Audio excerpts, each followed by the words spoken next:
ও ভাই, আপনারা কি খবর পাইছেন? বাংলাদেশের মিডিয়া পাড়া তো আজ 2 দিন ধরে পুরাই হইচই পড়ে গেছে গিয়ে।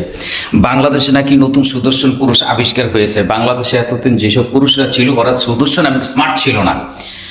বাংলাদেশে নতুন করে সুদর্শন পুরুষ পাওয়া গেছে, যা বাংলাদেশের বিশেষ করে বর্তমান সময়ের মহিলাদের বা নারীদের ক্রাশ, অর্থাৎ বর্তমানকার নারীরা নাকি ওই পুরুষের উপরে ক্রাশ খায়।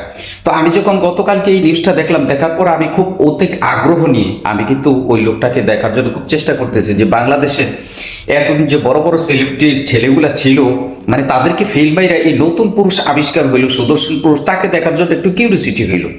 যখন আমি ওই পোস্টের নিচে যখন পুরোপুরি দেখতে গেলাম, দেখার পরে দেখি যে একজন মুরব্বী ছবি, পাশে আরো 2-3 জন মহিলা আছে, তো আপনার অ্যাওয়ার্ড নিতেছে, মানে পুরস্কার নিতেছে।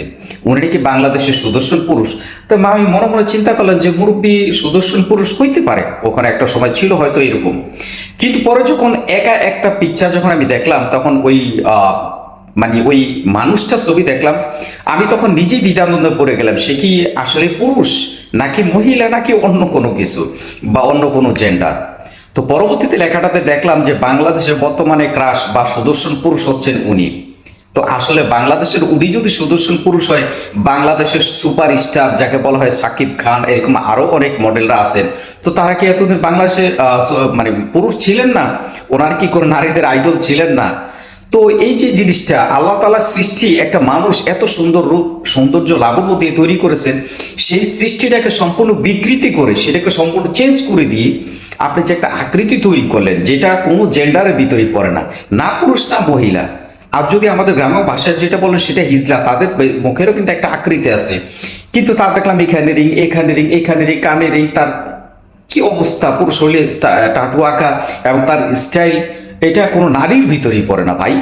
এই একটা পুরুষ, আমি তো প্রথম খুব অবাক হয়েছি যে আলহামদুলিল্লাহ আল্লাহ পাক আমাকে পুরুষ হিসেবে যে আমাকে অভয় বা সৃষ্টি দিয়ে তৈরি করেছেন, এটার ভিতরে একটা সৌন্দর্য আছে।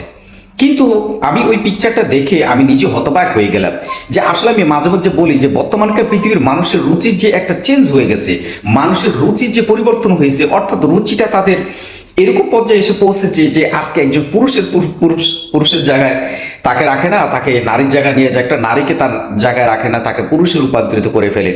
এই হচ্ছে বর্তমান মানুষের রুচি এবং তাদের আইডল, এবং এও নাকি আবার বর্তমান সবাই মেয়েদের ক্রাশ। ভাই কি করে সম্ভব? একজন পুরুষও না মহিলাও না, মধ্যবর্তী স্থানে তার আকৃতি, সে কিভাবে একজন পুরুষ হইতে পারে এবং মানুষের ক্রাশ হইতে পারে? আমার বুঝে আসে না।